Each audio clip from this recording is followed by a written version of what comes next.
Serami kita, Kak. Pacetong. Dia bilang, kita jika kalau ridho sama Kika, ya kulakukan. Beleng-beleng. Sekali na bapak nak kasih tahu kangi, jangko nak, tidak baik itu keluar malam-malam. Dia bilang, kampungan nak kita, Pak, itu kan dulu. Dia bilang, istriku stas jalluki. Kau ya stas takut kau sama istriku? Demi Allah, saya tidak takut sama istriku. Cuma istriku yang tidak takut sama saya. Masa gara-gara doa bersama Ki masuk neraka, nenekmu punya neraka? Jangan kamu mati. Berarti mati kau yang ngatur nih. Jangan kau mati ya. Berarti mati mau-maumu. Bisa pitu. Mati mau atau tidak tiba saatnya pasti mati.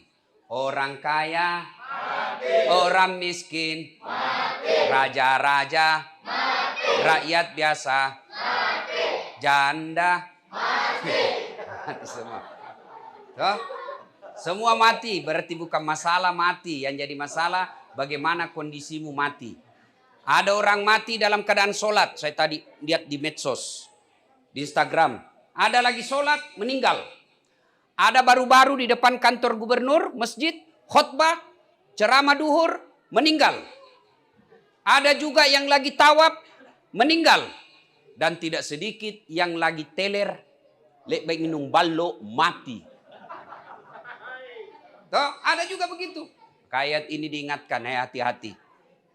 Jangan sampai kau mati dalam keadaan kafir. Dan yang bisa membuat kita mati kafir itu biasanya hubbi aklil haram. Baru saja makan uang haram. Termasuk uang haram itu kalau ada pilkada, pilcale, kau terima uang sogo. Nah, iya baru kau nak kena. Patatoain Wakala dia bismillahirrahmanirrahim.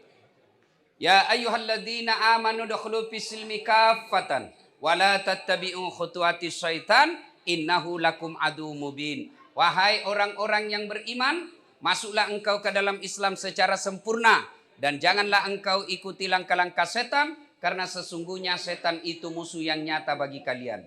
Musuh kalian bukan polisi, musuh kalian bukan ulama, musuh kalian bukan pejabat, musuh kalian kata Allah setan. Di mana setan itu musuh yang nyata bagi kalian. Nah, ketika saya ceramah begini, ternyata di masjid ini masih banyak juga setan berkeliaran. Hah? Setannya bukan popok, bukan uka-uka, tapi apa? Handphone. Nah, ini orang sudah ceramah begitu begini. Simpan saya dulu HP nu bos. Ditahu di HP baru. Simpan dulu HP. Kenapa? Karena mendengung ini banyak kalau ketawa. Biasa iya mau kalau ketawa kok. Simpan dulu HP, simpan dulu. Jangan ada pegang HP di. Demi Allah. Kalau bapak pegang HP itu setan. Supaya apa? Kau tidak dengar itu ceramah. Kalau kau pegang HPmu pasti ada WhatsApp masuk. Balasi. Kau tidak dengar nih apa yang saya bilang. Wih, simpan HP. Ibu-ibu yang pegang HP, saya doakan suaminya kawin lagi. Baru nak simpan. Apa toh mau kau soti nada kaca pelindungnya. Mau lihat Ustaz. Caranya gampang. Bagaimana caranya Ustaz? Buka di YouTube. Tulis namaku dengan namanya di masjid nanti. Keluar itu. Sudah itu like and share. Kalau ada iklannya, jangan kau skip nontongi. Supaya apa? Kamu dapat ilmu, nak dapat macu. Karena kalau kau skip tidak dapat saya apa-apa. Kalau kau tidak ada macunya, kau dapat ilmu, saya tidak dapat macu. Supaya dapat kisah sama-sama, nonton 1-2 iklan. Kan satu iklan itu 30 detik. Untuk apa itu Ustaz? Kita mau bangun markas kader ulama. Bukan itu uang yang masuk di YouTube saya tidak ambil. Saya mau bangunkan masyarakat Makassar markas kader ulama. Bukan penghafal Quran, karena penghafal Quran banyak sekali nih sekarang. Hampir setiap masjid ada penghafal Qurannya. Setiap kabupaten ada penghafal Qurannya. Tapi kemana mereka kodong selesai menghafal? Tapi yang saya mau, Ustadz ada anakku penghafal Quran. 1 juz di kodong, juz amma saja nah hafal. Sini, kasih masuk dia nuku. tempatku, saya ajari jadi penceramah yang baik. Dia akan menyebarkan ilmu Islam kepada segenap seluruh bangsa. Nah itu Mi, jadi jangan kau skip nonton iklan sedikit deh. Sudah ya? Nah, adik-adik sekalian, simpan dulu HP. Simpan dulu HP tadi. Dengar ceramahku, terakhirnya ada kuis yang bisa jawab kusare ko hadiah. Jam aku panjang. Pau, ini nanti kalau besar pau odo sama ini.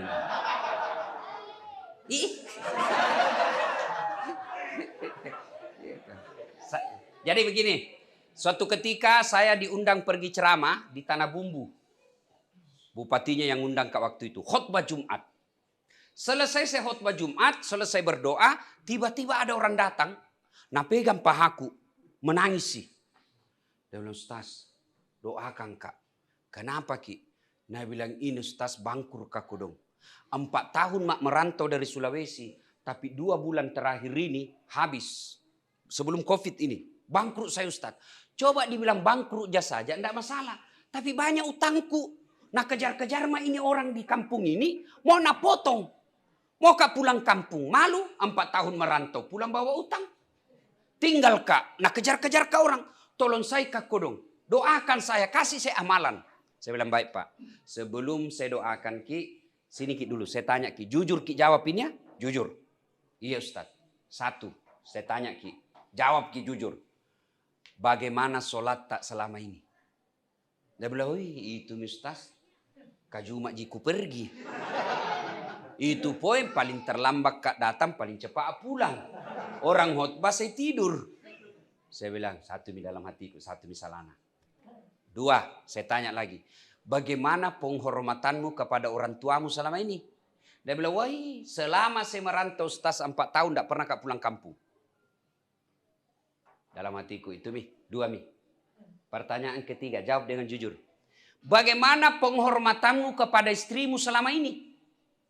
Dia bilang, Ustaz, lebih kusuka istrinya orang daripada istriku. Jantung aku ribu anak-anak karusang orang tua ini. Sudah. 4-3 Mi. Yang keempat, saya tanya lagi. Bagaimana urusan zakatmu selama ini selama kau jadi pengusaha? Lebih banyak ke panti pijat daripada panti asuhan. Sudah Mi, diam. Saya bilang sudah Mi, jangan banyak pertanyaan. Nah bermasalah memang ini. Saya bilang, Dai, kalau mau ki sukses, ini saja kita amalkan. Insya Allah. 1, perbaiki sholat tak. 2, ada rezeki tak pulang kampung Ki, pergi Ki cari orang tua tak, cium kakinya minta maaf. 3, pergi Ki ke istri tak, minta maaf. Cium pipinya. Minta maaf kok. Tapi gengsi Kak Ustaz. Saya sudah nih, kalau gengsi kau pelihara itu gengsimu. Yang keempat, kalau ada masih sisa rezekimu, masih ada rezekimu yang tertinggal, aset-asetmu jual, bayarkan zakatmu yang pernah kau lupakan. 2 bulan saya kasih kau waktu, kalau tidak berubah kau punya hidup, telepon Kak katai Kak Ustaz Dasat pembohong. Itu saya bilang, karena banyak orang curhat, saya kasih saja itu Pak. Terapinya itu. Berlalulah. Jumat khutbah Kak belum ada. Tiba-tiba Jumat kedua setelah saya ketemu, bunyi teleponku selesai Kak sholat Jumat. Ustaz, masih kita ingat Kak. Dalam hatiku, siapa hari ini merasa ku ingat? Banyak nih tuh orang telepon Kak. Tuh, itu Ustaz. Yang di Tanah Bumbu Kak. Yang itu hari, ku ingat nih. Maga nih Daeng, karena orang Bugis. Kenapa Maki? Nah bilang, Alhamdulillah Ustaz. Lunas mi utangku. Dalam hatiku, cepat nih. Baru 2 minggu. Hebatnya ini, padahal saya kasih waktu 2 bulan. Alhamdulillah Ustaz, itu utang-utangku sudah mikulunasi. Dan itu mobil-mobilku itu yang begini, yang mau tarik orang. Apa namanya itu? Eskapator atau bulldozer? Eskapator. Ini pernah Kak bayangkan enak nih tuh kalau pergi Ki kuliah pakai mobil begini di. Kalau macet Ki didorong mami mobilnya minggir sedikit. Kau tahu itu Ustaz Dasat? Yang mana? Ada itu yang pakai eskapator pergi mengajar. Ya? Dan Alhamdulillah Ustaz, mobil-mobilku sudah kubebaskan semua yang nasita orang. Lalu dia bilang lagi, Alhamdulillah Ustadz, ini minggu depan. Sabtu dia bilang waktu itu, saya ingat sekali, dia bilang Sabtu depan Ustadz, mau Kak ke Surabaya, beli lagi mobil begitu. Beberapa saat kemudian, ya, dia telepon Kak lagi. Ustadz, mau Kak lagi nih beli kapal penangkap ikan yang besar. Baru beberapa saat lagi dia telepon Kak lagi. Ustadz, saya mau ke Berau. Beli kebun sawit. Saya makin penasaran, hebatnya ini kok cepat. Saya tanyalah. Memang setelah ketemu Ki bagaimana kan? Dia bilang, Alhamdulillah Ustadz, setelah kita ketemu, sholatku bukan cuma 5 waktu. Saya usahakan bangun sholat tahajud. Tidak sampai itu 10 hari. Tidak sampai 2 bulan. Baru 2 minggu dia lakukan. Apalagi setelah ketemu Ki itu Ustadz, saya pulang kampung, saya ketemu ibuku. Dan sekarang setiap ada untungku, pasti ibuku dulu saya kasih. Kalau ada rezekiku. Dan sudah juga minta maaf sama istriku. Setelah ku cium pipinya, ku peluk. Ku sayangi sampai sekarang Ustadz. Dan Alhamdulillah setiap ada penghasilanku, selalu saya masukkan 2,5% dulu, baru saya masukkan ke bank syariah. Alhamdulillah. Ini kisah nyata bos. Teh sinetron. Punna sinetron yang di apapun itu, jangan kau percaya. Pelen di rekayasa itu. Apa itu yang nonton orang sampai tengah malam? Mana bapak-bapak nak tahu tuh percetong.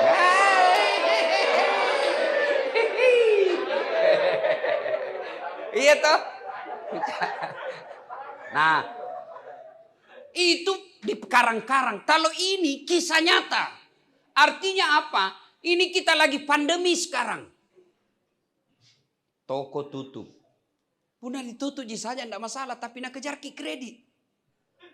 Wala tai'asu min rauhillah. Jangan kau putus asa. Besar sekali rahmat dan kasih sayang Allah. Cuma rumusnya belum kita dapat. Allah punya dunia ini. Apa susahnya Allah kasih ke dunia? Mudah bagi Allah menyelesaikan utang-utangmu. Mudah bagi Allah menyembuhkan penyakitmu.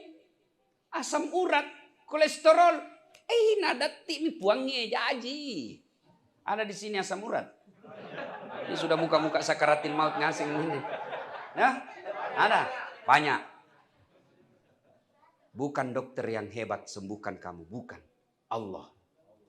Kalau dokter sembuhkan kau, tidak ada orang yang sakitnya sama dan ada sembuh, ada yang tidak. Tapi buktinya toh ada orang sama dokternya, sama obatnya, sama penyakitnya, ada yang sembuh, ada yang mati. Dan sampai sekarang ini tidak pernah Pak ketemu dokter yang hebat.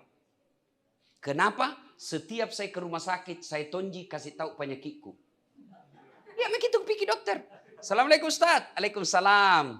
Kenapa ki Ustaz? Mencerek kayak ini dok. Kenapa bisa? Dalam hatiku. Urusan luka dokter kok. Masa saya lagi nu tanya? Yang hebat itu baru masuk. Nah bilang pasti mencerek Ustaz. Tapi kan kita tonji kasih tahu ki. Nah kasih ki obat. Nah bilang datang ku lagi 3 hari yang akan datang. Bukan mau ki ambil wanta. Tapi nah lihat itu obat 3 hari. Apa reaksinya? Makanya nak tanya ki berapa umurmu? Berapa berat badanmu? Kenapa? Beda berat badan, beda umur, beda dosis. Nah kasih maki. Oh ternyata tidak cocok. Nah ganti lagi. Allah. Nah tahu meskipun kita tidak kasih tahu. Ketemu dokter, jauh. Pergi ki dulu. Ngantri tompa orang. Allah 24 jam. Boleh kau datang di masjid.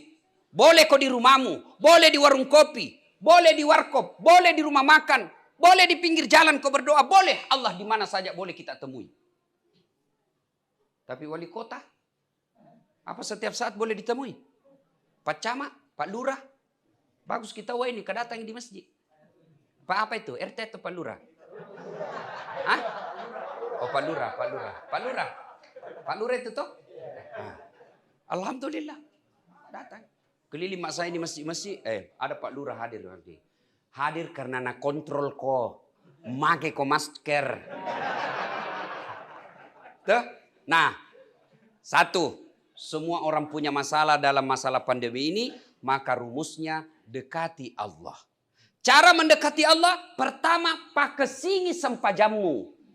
Dek gagamu runtuh kau dek mas sempajang. Carita itu kalau kau bisa baik kalau tidak sholat kau. Kenapa pali itu tetanggaku stas tidak sambayang Dek proyek na jalan Dek terpilih jadi anggota DPR. Dek banyak na warna. Memang kasih Allah dunia, tapi apa yang kau tidak tahu? Anak napa kepala talang. Itu. Oh banyak duitnya, bagus rumahnya. Tapi apa yang kau tidak tahu? Istrinya selingkuh, suaminya juga. Didapat suaminya selingkuh, apa nak bilang istrinya? Kau bisa tonjak. Apa? Banyak uangnya, tapi apa? Anaknya kurang ajar. Dihormati di kantor, dimuliakan di luar. Iya keren, siap puan, siap keren. Ya pak, dibukakan pintu naik mobil. Tapi di rumahnya dimaki-maki sama anaknya yang SMP. Bahkan mau dilempar piring. Untuk yang kau tidak tahu. Banyak uangnya, tapi apa yang kau tidak tahu? Anak gadisnya pulang jam 3 dini hari lompat pagar. Masuk di kamarnya sama cowoknya. Orang tuanya tidur. Itu sama yang kau tidak tahu.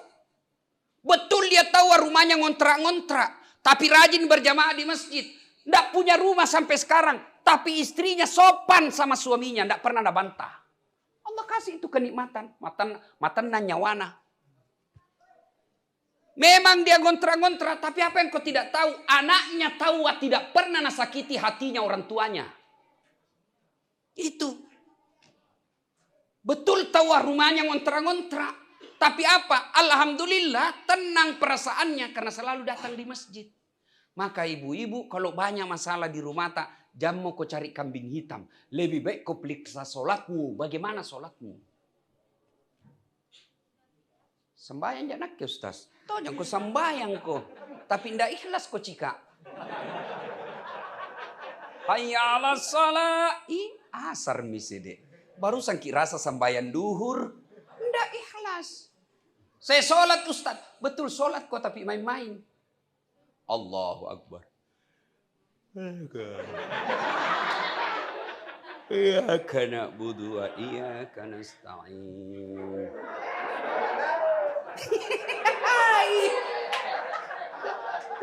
Kok sembahyang main tapi main-main kok bos. Allahu Akbar. Kenapa sembahyang taranu nukoci? Itu.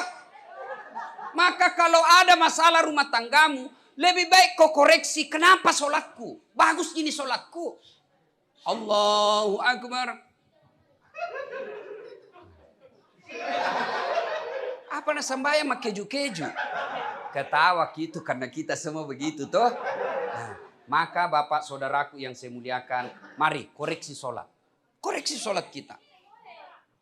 Ingat. Ketika kita sholat itu, sibuk tong itu iblis. Syaitan menggoda kita. Dia goda kita dengan handphone. Tuh, jadi kalau kau mau sholat itu, matikan memang HPmu. Atau simpangi di rumah. Tenang itu. Karena saya alami. Kalau ada HP di sampingku, tidak bisa kak husu. Ketika kau mau bayar puasa, setan tidak terlalu berupaya menggagalkan. Ketika mau haji, kalau perlu Nabi bilang setan, update status kau setiap 5 menit. Supaya tahu semua orang. Tapi ketika sholat, setan berupaya menggagalkan kita. Kenapa? Karena ini puncaknya ibadah. Kau tidak puasa, salang inji. Tena kau sambayang kaperek kau. Kalau kau tidak bayar zakat, masih Islam kau. Tapi kalau kau tidak sholat, kafir kau. Itu Quran menjelaskan. Buka Al-Fat 29.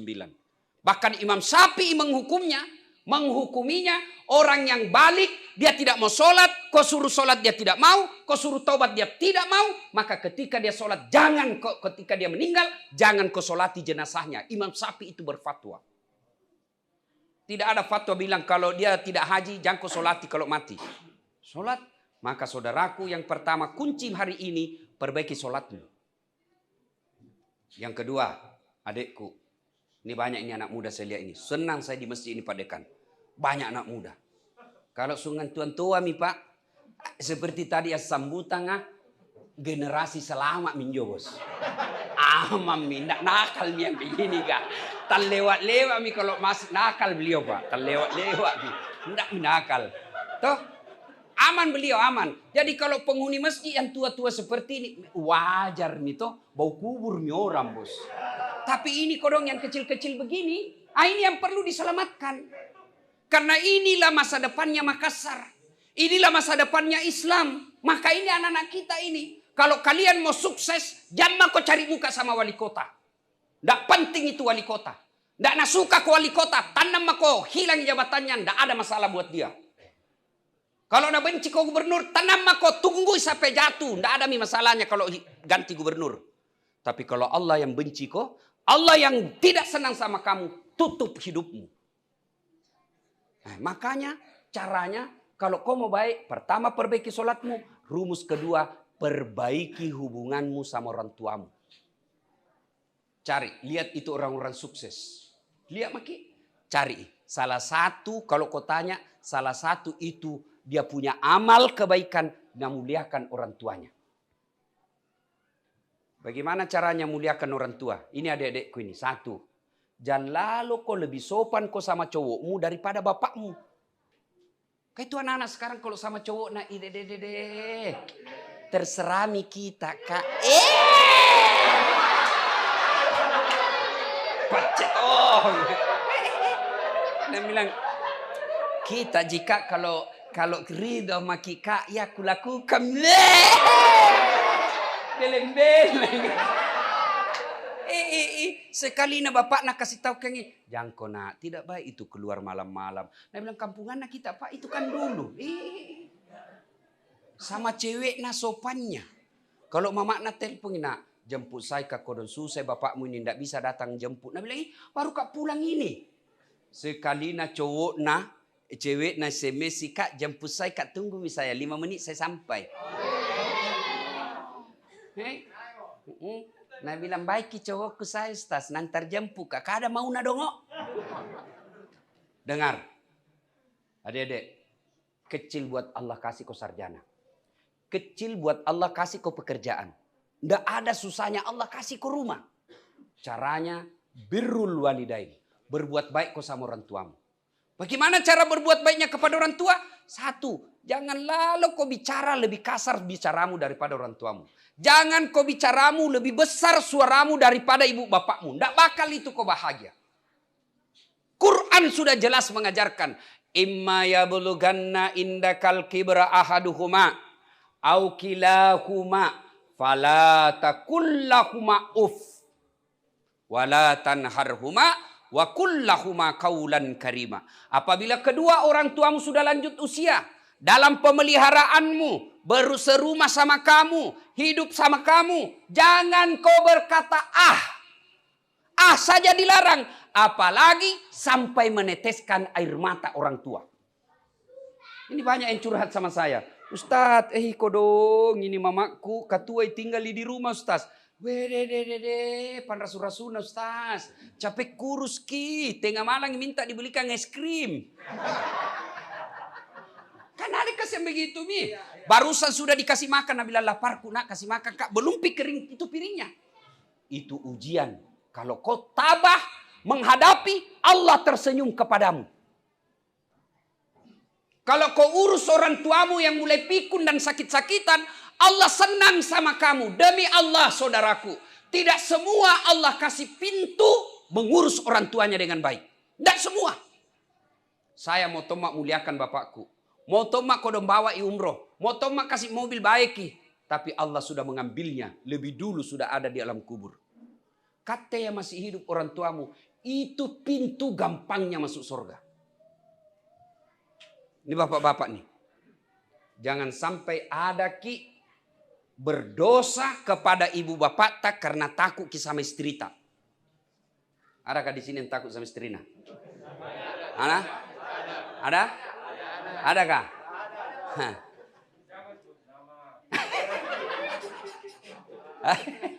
Adakah? Dia bilang istriku Ustaz jalluki. Kau ya Ustaz takut kau sama istri? Demi Allah saya tidak takut sama istriku.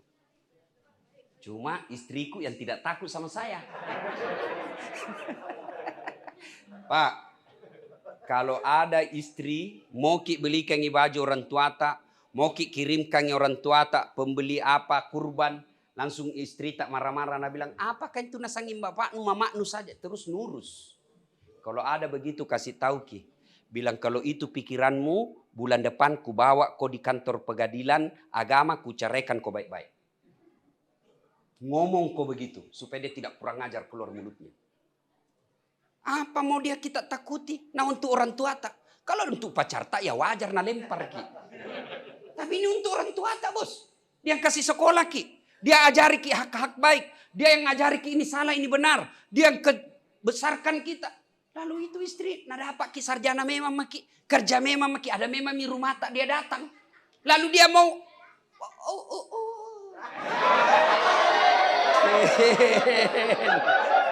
Nah karena aduh je ustaz mak jallo ina sang ustaz ko mak jallo bah dede neng kali ngebaca. Kalau nak pecahkan piring, pecahkan toko piring. Jangan kau mau diinterogasi sama dikatakut-takut sama istrimu. Nah pecahkan piring satu, pecahkan kau satu lusin.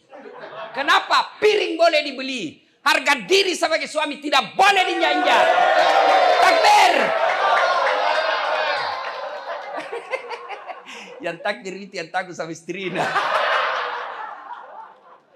Tuh, ayo adik-adik. Satu, jangan suaramu lebih keras dari ibu bapakmu.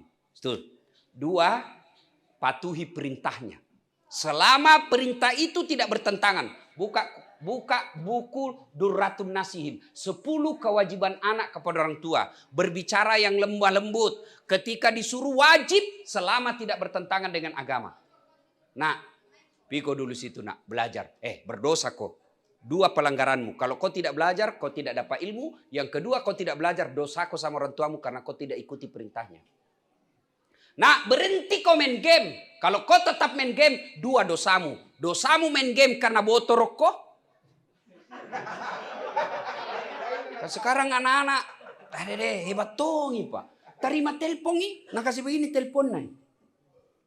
Kita kan kalau terima kita telepon begini toh, halo, dia begini pak, terima telepon. Halo, oi, sudah miko transfer yang 2M. Nah tahu ngasih. Cip. Pak Botoro. Kau tetap main game. Dosa kau main game. Yang kedua kau dosa durhaka orang tuamu karena kau tidak mematuhi perintahnya. Nah tuh resep kedua. Baik-baik sama orang tua. Ustadz saya belum bisa belikan mobil. Kalau kau belum bisa belikan mobil orang tuamu. Jangan kau ganggu perasaannya. Saya rasakan dulu pak. Waktu saya sekolah kuliah. Kalau pulang mak sama itu adikku namanya Lukman. Sampai mak di kampung. Pertama ku buka dulu meja. Kuliah nasi saja isinya dengan kelapa muda yang sudah diparut. Dikasih garam dengan minyak kampung. Supaya dia gak duit nambok. Tidak ada warna bapak ini. Saya bilang adikku sini kak. Jam kok biar kau kasih tahu membayar. Tidak dapat kau uang kau kasih susah juga pikirannya orang tua. Pulang maki kita tompa urus kidirita di Makassar. Kalau saya tidak bisa prinsipku. Kalau saya tidak bisa kasih uang bapakku. Paling tidak jangan kasih susah pikirannya. Coba sekarang anak-anak, nak kasih susah pikirannya orang tuanya. Pikir apa? Nak kasih apa? Nak kasih apanya itu? Rapornya orang tuanya. IP-nya berapa? 1,1. 4 cucu hidung. Waduh, baru gayana apa? Pakai mi soft lens. Gigi nanakawa. Pakai mi HP mahal. Pret. Apa itu? STN, apa itu? GBHN. Gaya beken hasil 0. Tuh, 2. Karena waktu terbatas. Yang ketiga. Hindari maksiat. Kalau mau kau sukses. Kalau mau kau nak sayang Allah, nak selesaikan masamu Allah, hindari maksiat. Sayang istri. Saya tanya ki dulu pak. Pak. Halo. Pernah ki lihat itu perempuan hamil? Pernah toh? Susah itu perempuan hamil. Kau dong, saya kalau lihat ke perempuan hamil, kalau jalan itu toh setengah mati nah. Duduk saja itu pakai standar samping.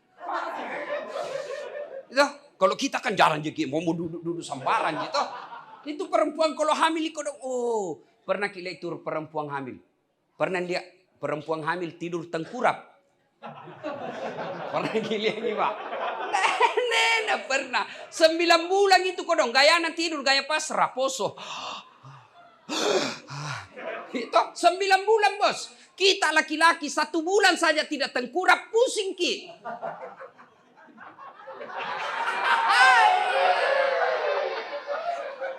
Nah, yang kedua, pernah lihat itu perempuan, ibu-ibu kan siang melahirkan. Di sinetron mau kita lihat, ada perempuan melahirkan senyum. Keluar kona.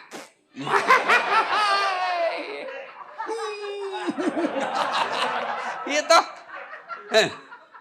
Yang ketiga, menyusui. Tuh perempuan kalau menyusui kodong pasir, apalagi kalau tumbuh giginya. Mutuak anak mutuak. Coba, itulah sebabnya ketika Nabi ditanya, ya Rasulullah, setelah Allah dan Rasulnya siapa saya taati? Apa kata Nabi? Ibumu. Setelah itu siapa ya Rasul? Ibumu. Setelah itu siapa?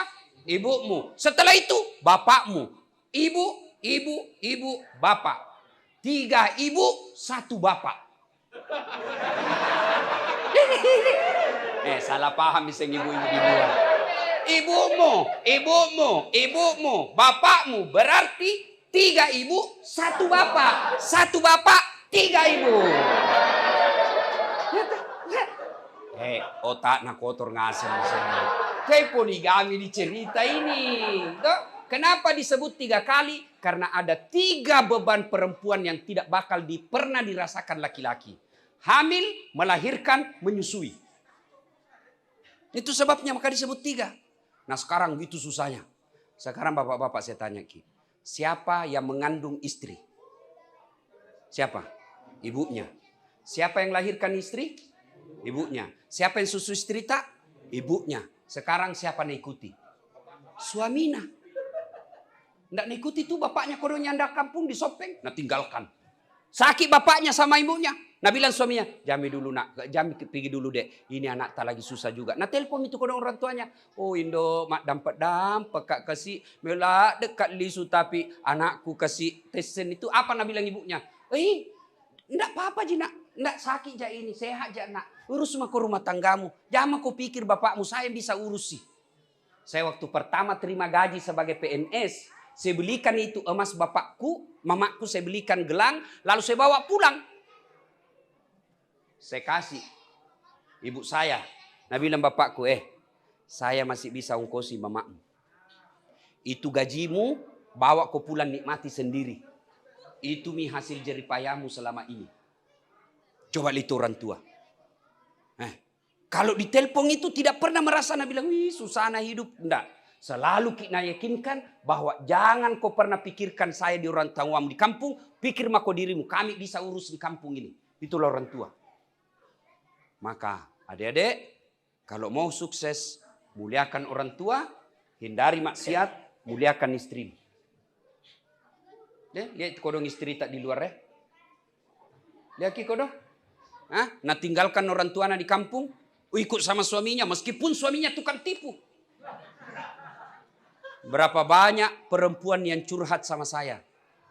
Yang pernah paling mengiris hati saya waktu perempuan curhat penyakit kanker. Ustadz, saya ini kasihan diponis kanker nih. Kita tahu orang kalau stres Ustadz, makin berat penyakit, makin cepat itu kanker menyebar.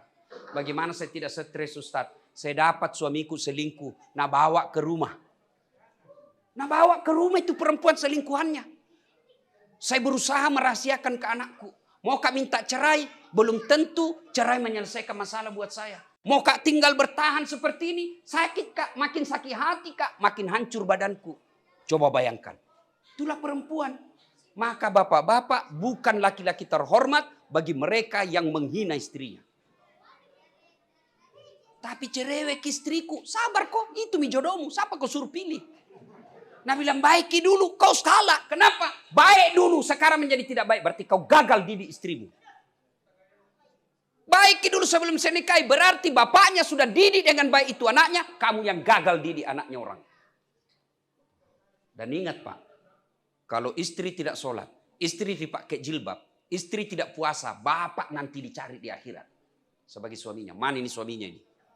Kenapa bisa istrinya tidak pakai jilbab? Kenapa bisa istrinya tidak ganti puasanya? Kenapa bisa istrinya tidak puasa? Kenapa bisa istrinya tidak pakai jilbab? Tidak sholat? Mana suaminya? Makanya jangan selalu berpikir Pak. Satu saja setengah mati kau ditanya nanti. Maka kau juga ibu jantung kau cewek. Kau ditanggung kau ini dunia akhirat. Yang keempat, karena waktu yang sangat terbatas. Keempat, kalau kalian mau sukses dalam menghadapi pandemik ini, satu di antaranya resepnya bayar kau zakat sedekah. Zakat sedekah tolak bala. Coba Maki. Ada ndak orang yang susah hidupnya gara-gara rajin sedekah? Coba Maki. Ibu-ibu, kita lihat ini. Kenapa kasihan ini daganganku? Nah, susah na gulung tikar lama-lama ini. Karena kau malas sedekah. Bersedekah. Ingat. Hei ibu. Ingat, biasa akal tak bilang begini. Bagaimana kita mau bersedekah? Nah kita juga susah. Sedekah jangan kau pakai akal, pakai iman. Akal bilang, bagaimana kau mau bersedekah? Nah kita saja ini susah uang. Itu akal. Tapi rezeki demi Allah, jangan kau pakai akal. Rezeki itu rahasia Allah, pakai iman. Keyakinan. Itu orang yakin, orang tidak pernah ragu soal dunia.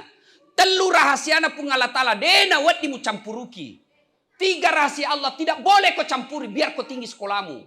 Biar kau tinggi jabatanmu. Jangan kau campuri rahasia Allah. Apa itu? 1, ajal. Biar hebat kau punya kuasa. Banyak duitmu. Tiba ajalmu mati kau. 2. Apa lagi? Jodoh. Biar kau pacaran 10 tahun. Bukan jodohmu. Lain kau nikahi. Pacaran 4 tahun, tidak nikah-nikah. Putus, pacaran sama orang lain. Baru 1 minggu, nikah. Ditangkap sama Satpol PP.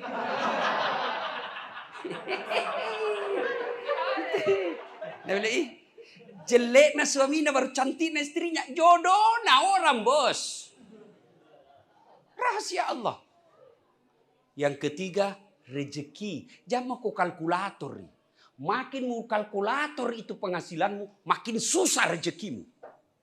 Kenapa? Kau sangka buruk kepada Allah. Allah Maha Kaya.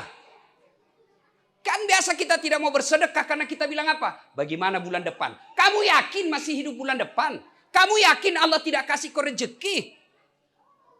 Sedekahkan. Bulan depan Allah Maha Kaya. Yang Allah tidak mau kalau kau cuma tinggal di masjid berdoa, tidak mau kau bekerja. Harus ada sumbernya, ada harus sebabnya masuknya itu rezeki. Ya Allah bukakan pintu rezekiku, ya Allah tambahkan rezekiku. Tapi tidak pernah aku bekerja. Memangnya ini dunia film karton. Tiba-tiba datang uang jatuh. Tidak mungkin. Bekerja. Bekerja itu bisa jadi kau sambungkan silaturahim. Bekerja itu bisa jadi kau bantu tetanggamu. Hari ini tidak nak kasih kau. Tiba-tiba bulan depan bapak rezeki nak kasih kau. Sedekahlah. Bayar zakat, keluarkan sedekah. Tolak bala. Kata Nabi, siapa yang mau dipanjangkan umurnya, dimurahkan rezekinya, tertolak dari bencana, maka hendaklah dia bersedekah. Bersedekah. Maka ibu-ibu mulai pekan ini. Hari Jumat ibu, hari Jumat, kirim maki uang ke celengan. Kasih suami tak, Pak, ada jitu celengan untuk di masjid, ada juga kita bawa. Ada jibu, ini saya juga ini. Coba diamalkan, jangan cuma suami tak menyumbang. Ibu tidak pernah, nanti suami tak masuk surga, ibu masuk neraka. Adik-adik belajar kau bersedekah di masjid. Meskipun cuma 100 perak, Allah tidak melihat berapa banyaknya. Tapi Allah melihat berapa kuat imanmu untuk bersedekah dan yakin Allah Maha Kaya. Ini 4 rahasia. Coba diamalkan. Perbaiki sholat. Muliakan orang tua, hindari maksiat, muliakan istri, bayar zakat dan sedekah. Kalau ini kita amalkan, catat bagaimana perubahan hidup yang kita alami. Sudah miku lakukan Ustaz?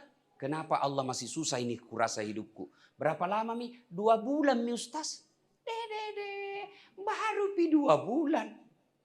Itu Nabi Adam pisah sama istrinya, berdoa kepada Allah supaya dipertemukan. Berapa lama dia berdoa baru dikabulkan? 2 bilangan tahun. 200 tahun baru Allah kabulkan. Nabi Musa supaya diselamatkan Bani Israel, berapa tahun baru dikabulkan? 60 tahun lebih. Nabi Zakaria minta anak, ya Allah berikan saya anak. Usianya 21 tahun. Kapan dikabulkan? Usianya 80 tahun. Nabi Muhammad berdoa supaya dipindahkan kiblat. Berapa lama baru dikabulkan? 18 bulan. Kate berdoa pagi, mau mako dikasih besok sore. Nenek nupata. Terkopak kepala talang. Ya. Dalam berdoa tentu ada sabar. Sabar. Kalau Allah tidak kasih ki, berarti bukan itu yang baik. Contoh. 2013. Nake ikut tonga pilkada. Masih ada timku kayaknya di sini tuh. Dan Stas, amam itu Stas. 5 suara di rumah. Datang serangan pajar. Ada hilang.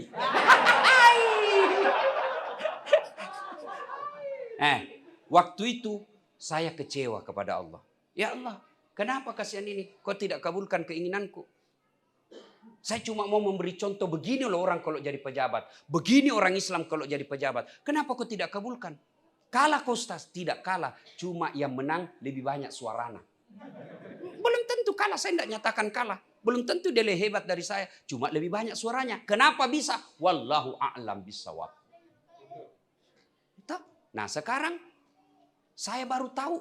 Oh alhamdulillah, untung saya tidak menang waktu itu. Allah kasih saya jawabannya sekarang.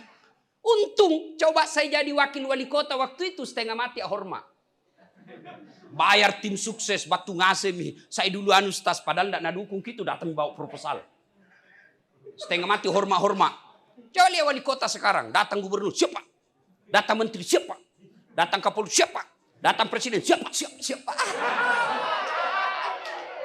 Nake tena wali kota, tena wakil wali kota. Menjadi Ustaz. Semua pejabat hormat sama saya. Apa bos? Allah kasih yang terbaik. Kemarin saya di Medan 2 menteri kucaramai. Menteri BUMN. Saya bilang kenapa itu Pertamina na bangkrut? Nanda pernah macicil di SPBU. Pusing, tidak ada tahu jawab. Ya, bagaimana? Kalau Garuda bangkrut ya wajar. Biasa terbang kodong tak 10 penumpangnya. Kalau SPBU mana ada orang ngutang? Tidak pernah Pak. Bayar dulu, start dari nol. Kita mulai dari nol. Saya tidak dari nol, saya dari Sopeng. Iya toh.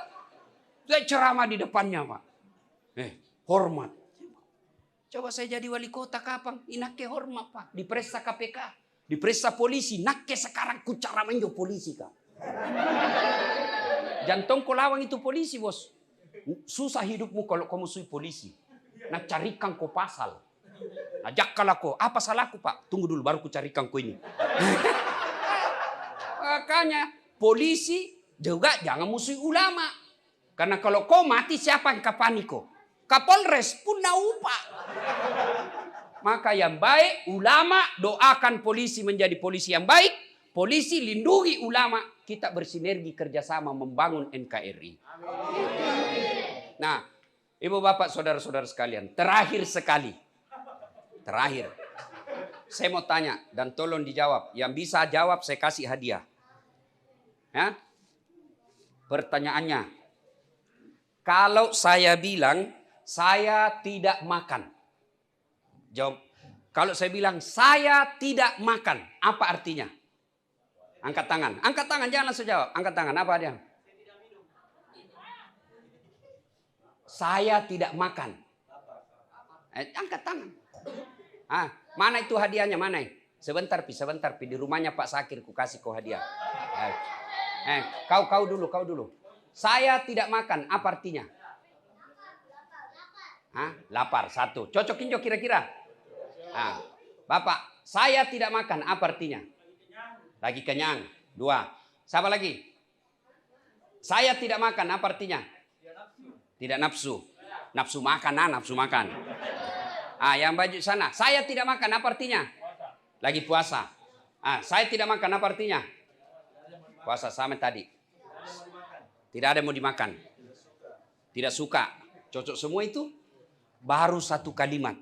Saya tidak makan. Apa artinya? Bisa jadi haram. Saya tidak makan. Bisa jadi saya puasa. Saya tidak makan. Bisa jadi saya tidak suka. Saya tidak makan. Bisa jadi saya kenyang. Saya tidak makan. Bisa jadi saya alergi. Saya tidak makan. Bisa jadi ya, tidak lapar. Tidak lapar sama jika nyambos. Nah, apa maknanya? Adik-adik yang baru belajar agama, jangan kamu kaku dalam melihat dan menyaksikan sebuah ceramah. Apalagi kalau kau lihat teks-teks hadis. Jangan kau cuma lihat kalimatnya, tapi cari kau sarahannya, pembahasannya. Kan sekarang ini banyak anak-anak kodong radikal ki dalam beragama. Tidak mau menerima perbedaan pendapat. Contoh, yang doa bersama selesai sholat jamaah. Itu ada yang bilang itu Nabi tidak pernah lakukan, itu sesat. Jangan kau bilang sesat, bilang kau saja. Memang Nabi tidak lakukan, tapi kalau mau kau lakukan, lakukan mi. Jangan kau bilang orang sesat. Sesat itu kan masuk neraka, bos. Masa gara-gara doa bersama ki masuk neraka? Nenekmu punya neraka. Ada juga yang begitu. Maka yang baik, kalau kau tidak setuju sama itu orang, begini tadi, kenapa ada perbedaan pendapat? Karena beda-beda ulama menafsirkan itu hadis. Itu saja tadi, saya tidak makan, berapa artinya? Coba, itu sudah berapa artinya? Apalah, kenapa dulu hadis tidak sama semua maknanya? Apalagi masalah-masalah fikih, hukum, itu beda-beda ulama menafsirkan, maka ada disebut imam mazhab. Kenapa berbeda mereka? Karena tulisan yang dilihat tidak ada videonya, tidak ada fotonya. Maka memaknai sebuah kalimat perlu ilmu balaghah, ilmu tata bahasa. Maka jangan kok kaku belajar agama. Sekarang anak-anak kodong baru baca buku, satu suka, ustaz, enggak suka ustaz yang lain. Lebih banyak ustaz kau dengar, lebih banyak buku kau baca, lebih luas wawasanmu. Namanya lebih luas wawasan, maka kita insya Allah lebih banyak kita lihat. Jangan kau seperti pepatah mengatakan, apa itu pakai kacamata kuda. Apa itu kacamata kuda? Lihat itu kalau kacamata kuda kalau di sini toh, enggak bisa ke sana. Itu saja nak lihat terus. Ada kayu di sini, enggak bilang tidak ada, bukan tidak ada, enggak lihat ki. Begitu mestinya adik-adik belajar agama. Ya, contoh lagi ayat la ikraha fiddin, tidak ada paksaan dalam beragama. Itu ayat itu. Tapi kalau kau tidak baca sejarahnya yang disebut asbabun nusul, kalau kau tidak pelajari pembahasan dari ulama, maka salah kok, pasti salah kok. Wih, kenapa kan tidak pikul sampai Jumat? La ikraha fiddin. Tidak ada paksaan dalam agama, pret. Salah ayat kuntu. Ya, apa maknanya? Selesai kita dengar ceramahku ini, kalau ada yang kita dengar pendapat ulama, bukan berarti pendapat itu salah, tetapi dia punya sudut pandang yang berbeda dengan saya.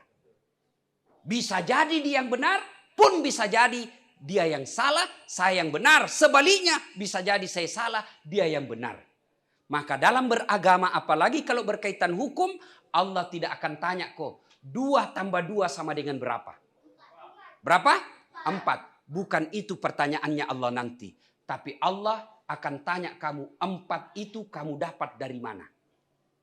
Kalau 2 tambah 2 sama dengan berapa? Jawabannya cuma 1. Apa? 4. Tapi kalau Allah berkata, 4 kamu dapat dari mana? Bisa jadi 2 tambah 2. Bisa jadi 3 tambah 1. Bisa jadi 5 kurang 1. Itu semua yang penting jawabannya 4. Itulah Omai Rama berkata, banyak jalan menuju surga. Itu enaknya itu lagu-lagu orang dulu toh. Omai Rama. Nak ini fans berat sama Omai Rama, bos. Bagus kita lagunya. Begadang jangan begadang. Kalau tiada artinya. Baru begadang lagi. Tapi kalau pergi aku begadang online 24 jam. Berhenti aku. Itu lagu Omai Rama bagus-bagus toh. Kak ibu bapak saudara-saudara sekalian. Inilah makna kenapa saya sampaikan. Saya tidak makan. Maknanya banyak. Artinya kalau bapak dengar ceramah orang, silahkan simak. Tanya kalau ada yang tidak sepakat ki, sudah dijelaskan tapi belum masuk akal di akal, cari ustadz yang lain. Kalau dia berbeda, banyak-banyak kita tahu, sudah dapat banyak beberapa jawaban, ambil jawaban yang cocok dan rasanya hati nurani kita pas, amalkan tanpa menyalahkan pendapat orang lain. Demikian, mudah-mudahan ada manfaat. Terima kasih, saya sampai di masjid ini senang sekali. Meskipun kecil, tapi nyaman. Terutama sound systemnya. Alhamdulillah, baik kita wah. Kalau sound system baik, ceramah biar 2 jam kulayani. Tapi kalau sound systemnya, baru 5 menit, alhamdulillah ya. Nah, meskipun masjid kita, kata Pak Sakir tadi, ini Ustadz, lorong-lorong jika dong got-got dijadikan masjid. Allah tidak melihat lorong dan got-gotnya, tapi Allah lihat makmur atau tidak. Bersyukur Ki kalau di dekat rumah tak ada masjid. Coba lihat kalau ada masjid anak-anak tak datang ke masjid toh. Maka panitia juga jangan juga usir itu anak-anak kalau ribut di masjid. Namanya anak-anak. Baku kejar nih biar nih. Yang salah itu kalau Pak Sakir baku kejar sama ketua panitia. Tidak cocok itu. Ya kan? Kalau anak-anak namanya juga anak-anak pasam nih. Biar nih kalau anak-anak masih mau datang ke masjid. Bapak Ibu saudara-saudara sekalian, inilah tausiah kita. Mudah-mudahan